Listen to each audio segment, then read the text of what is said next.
Се почитува ли кодексот на облекување во институциите или правилата важат само на хартија? Минатата недела и Министерството за внатрешни работи ги затегна мерките за почитување на кодексот на облекување. Општините одамна имаат вакви правилници, но анкетираните граѓани во Штип велат дека на одредени места и натаму има непочитување на правилата.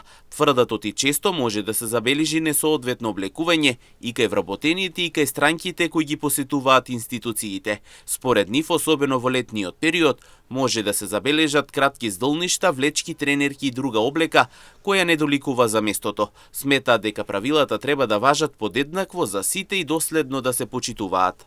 Треба испод коленото да бидат Мота е како не дигне тоа ногата, гледате сегаките, јас што викам, распроба се со една. Не дојде викам јас тука да гледам манекенки, викам покри се. Срамота е. Значи, мини чопнала, дигдала нога, се и се гледа. Треба испод колено и секоја да биде пристојно облечена. Ја ли ќе ставам, треба, ја ли ќе ставам закон, нема. Ја не ставам.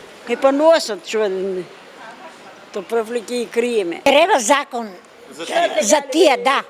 За младите треба закон да стават и за тие телефони, децата да ги собрат. И па и за меничите.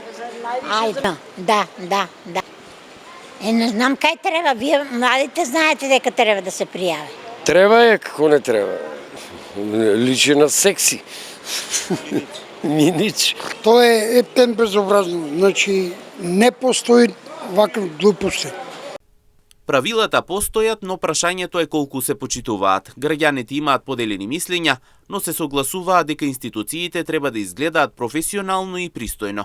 И додека најголем процент од вработените го почитуваат правилникот, останува прашањето колку истиот се почитува и од странките кои ги посетуваат институциите.